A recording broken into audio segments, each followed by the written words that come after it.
folks, welcome back to My Kitten Reads. I'm Eleanor and this is my August wrap-up. I read 13 things in August, which is great. They were pretty much all digital, although I do actually own a copy of one of the things I read, but I reread it and I reread it digitally. So yeah, a lot of stuff. I will say up front, I read a lot of new Jane Austen variations, to the point where some of them aren't really sticking out in my head a lot, so I don't really remember a lot about them. I will need to reread some of those, I think. So yeah, so some of my comments about them are going to be a bit vague. But I did read 13 things. So there was also a final bit of Hugo reading in there. And then I started a bit of a binge read on one series, and there were some audiobooks. So yeah, I did do a lot of reading, although a lot of it was very frivolous. I did forget to pick out an August book from my TBR jar. I have not actually started reading the July pick yet. I think for September I might need to game the system a bit and pick something that I'm actually going to read. Yeah, because something that I'm actually in the mood for. But I did read 13 things. So the list starts off with a whole bunch of new to me Austen variations. So, and some new to me authors as well. Not just authors publishing new stuff, because some of these authors do publish really, really regularly. But I started up with Lady Carpathian and the Bennets by Perpetua Langley, who is a new author to me. So this one was Lady Carpathian is a mysterious friend and correspondent of Mr. Bennet's, and she has taken an interest in Jane and Elizabeth and wishes to give them a season in town. And so, of course, yeah, they meet the usual people. It's a romance, it's sweet. But essentially, yeah, so they've got someone to sponsor them in town, and so things are slightly different. Then I read An Agreeable Compromise by Jan Roland. You've heard me mention Jan Roland a lot. This particular one, it didn't jump out hugely at me like some of his other ones do, but essentially it was set at Netherfield, and in this case, Darcy is very aware that Caroline is getting desperate, and is wary of what she might try, and his manservant is on the watch, and he does actually start falling for Lizzie, but is again wary of what his increasing fondness for Lizzie, what effect that might have on Caroline, and what she might do to try and get her desires. Then I read one that is very, very loosely based. Some of these are very loosely based. So this one is called Mrs. Caroline Darcy, and it's by Shanna Grandison.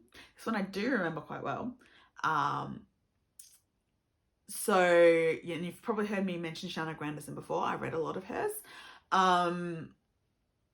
But in this one, the whole situation is different. So in this one, the Darcy that we know, Fitzwilliam, is the second son, but his older brother Robert is how do you say, a rake and a gambler and not great, and a friend of Wickham. And so in this case, Darcy Senior is still alive, and yeah, so various things happen. Netherfield is bought by Mr. Darcy the Senior as the estate for his second son, and so William moves to Meryton and of course meets Lizzie, and Caroline is also on the hunt, having been in this one. Mr. Bingley is less interested in her social climbing, sets her up on her own, and she goes on the hunt for a husband, and she wants the heir, Robert Darcy. Little does she know that Robert Darcy Senior or George Darcy, I can't even remember, but has disinherited his eldest son because his behaviour has just got so out of hand. So when she managed to compromise the elder with the older brother with help from Wickham, she finds out that she doesn't have access to all she desired. In fact, the only property his father will give him is a small farm. So yeah, so that was quite an interesting and a melodramatic one. Then I read another Perpetua Langley one, which is Condescension and Condemnation, in which Elizabeth and Jane go to visit the Gardiners in London. They meet Mr. Bingley at the theatre. Mr. Bingley becomes enamored with Jane, of course. They start going to social events. And then at a ball hosted by the Bingleys, I can't actually remember, Lady Catherine is there with Darcy. And then she gets offended by the fact that she's just been introduced to people from trade, the Gardiners. Insults the Gardiners and Lizzie and Jane leave in offence. And in amongst all of this, Mr. Bennet gets a letter from his very distant cousin who lives in America, and these people rock up to London, and they're Americans who are obsessed with Britain, but most of their information about British culture is wrong. For example, they keep turning up to places with cakes, Union Jack cakes, because they think that's what's to be done. It's not, but they are good-hearted. They're just very, very odd. So I read that. Then I finished the audiobook 1939, The Last Season by Anne de Courcy. I read some of Anne de Courcy's books before. These are non-fiction, and this was essentially a history of the last of the seasons in town. So the marriage mart seasons with presentations to the Queen, all that kind of stuff, which happened in 1939. So it's all mixed up with all the politics and the fact that war is coming. Yeah, it was okay. But it wasn't quite the gossipy social history that I was hoping for. There was a lot more about like politics and stuff than I thought there might be. Although there were still very minute descriptions of dresses and how much dresses cost and all that kind of stuff as well. So, but it was still interesting to listen to. Then I did the last few bits of Hugo reading. I read the short piece O2 Arena by, and I'm going to butcher this, I am so sorry, Ogunchukwu, Donald Ekpeki. Yeah, no, I can't pronounce the name at all, but this short thing was where oxygen is so rare that it is a commodity. And it was about a poor person who has gone to law school, but is really trying to find the oxygen for a friend who is very ill, and ends up going to a fighting arena to win a huge supply of oxygen, only for it to be too late. So it's very much about the politics of poverty and desperation and stuff like that. And then there was also a short piece called Unknown Number by Blue, I'm probably going to mispronounce this as well, Nusifta, not sure, which is in the form of text messages between someone, a version of, so one version of the character receives text messages from an alternate reality version who is in a different place in life. And that is because the one whose point of view, who's receiving the messages, had the epiphany early-ish in life, at least early like 20s, that they were trans, and so they transitioned and they're happy. But this is a male version from another reality who has never been quite able to admit that. And he's trying to find, somewhere where he's happy. So that was quite interesting actually. Quite interesting. So, and it's in the form of like visual text messages. Then I went back to the Austen and read Entailed to Heirs Female by Victoria Lynn, also a new writer to me. And in this one, Mr. Bennet is very, very cruel, just like his father and brothers were. His sister, however, gets in contact with Mrs. Bennet early in their marriage and teaches her how to survive his cruelty. And she raises her daughters to also survive his cruelty. In the meantime, his sister has acquired an estate her husband acquired an estate for her, which is hers outright and is entailed to female members of her line.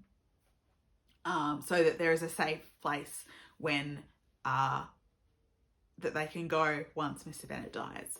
Because, of course, Mr. Collins is not going to be any better. And so then you still get the Darcys and the Bingleys coming, but there's a whole different set of influences. And then another Jan Rowland one, new one of that, which is A Most Attentive Mother, in which we have a much younger Lady Catherine, who is the Bennet stepmother. And while still being somewhat autocratic, she is a much kinder woman, and loves her stepdaughters very much. Her, as well as her daughter Anne, who is only 14 instead of an adult in this one, because of course Lady Catherine is much younger than she is in the real book. And there's all sorts of shenanigans involving the Fitzwilliam family. Then another Victoria Lynn novel, which is called Assumed Virtue. And in that one, it's a more focused on the men being, having more spine, but also Mrs. Bennet is better educated. So the marriage between her and Mr. Bennet is a lot more equal, which of course means a more supportive environment for the daughters. Then I started off with the last 3 books that I read, which were the first 3 books in Tansy Rayner Roberts' Teacup Magic series. So I had previously read the first 2 books, which were... Oh no, it wasn't the first 3, because I previously read in July, I read the first one, which is Tea and Sympathetic Magic. So then I read the next 3 in August. So the one that I had previously read is The Frostfair Affair, which is the second novella. And in this one, Nemi, I really struggle with pronouncing her name, so I'll just say it, call her Nemi. Seaborn is still single, although kind of engaged to her spellcracker. She's in town for the season with her friend, the new Duchess of Storm, Juno, and she's trying to agitate for women's portal travel, because portal travel is the domain of men. So it's socially unacceptable for women to travel by portal. So instead they have to travel on like swan boats, and it takes them weeks to get anywhere. But then also the river around town freezes over, and her pamphlets get stolen, and then people are murdered, and all sorts of shenanigans ensue that Nemi, of course, gets caught up in the middle of. So that was The Frostfair Affair. And then I read the next 2 in the series, because I was catching up. There's also a 5th one, which I have also read, but I read that in September, so I will talk about that next month. But Spellcracker's Honeymoon, Nemi has finally married her spellcracker. They go on honeymoon to an island that has no magic, where the queen is also at her summer palace. And then someone gets murdered by magic, and everything goes to hell. And it involves a masquerade ball, and lots of wandering around the hills. So it was again and lots of correspondence, actually. It looks like Tansy was experimenting with writing correspondence and telling narrative through that, because that happened quite a lot through the book. And then the 4th book in the Teacup Magic series is Lady Liesel's Seaside Surprise, in which a side character from the first book, first, second and third books to be honest, but mostly the first book, Lady Liesel, who had failed to marry the Duke of Storm, she is sent to her stepmother's abode by her father to ask why she is has sold her famous diamond. What she walks into, however, is a very odd household, not many servants, a lot of artists who are being very prolifically artistic, more prolific than usual, and magic isn't working quite right. And her stepmother is like, I didn't sell my diamond, and when she opens the box, it's not there. And so she's asked Liesel, who's the only stepchild who likes her, to stay and help her figure out which of her artistic friends may have wandered off with the famous diamond. And everything goes slightly sideways. This one also has, and so does actually Spellcracker's Honeymoon, has lesbian couples. So women who like other women. So that was awesome. It seems to be it's a very Regency-esque society, but it has same-sex relationships as perfectly acceptable. So yay. So yeah, that's doesn't really come up much in the first two books, but in book 3 and book 4 it definitely does.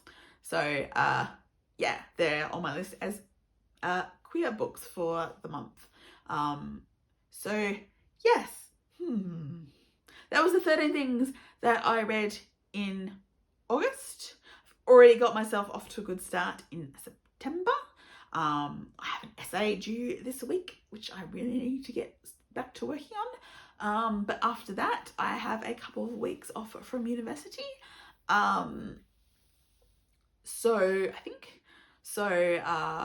Yeah, I will probably be reading a lot at the gym this month because I, on a whim, signed up for the charity event September, in which I attempt to walk 10,000 steps every day.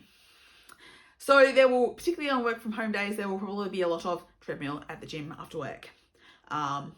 Particularly as I am still recovering from my Saturday, in which I decided to climb a small mountain.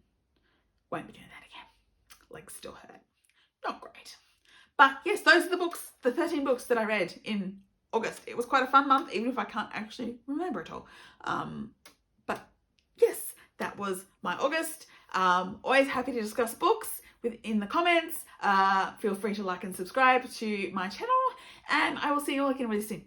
Bye.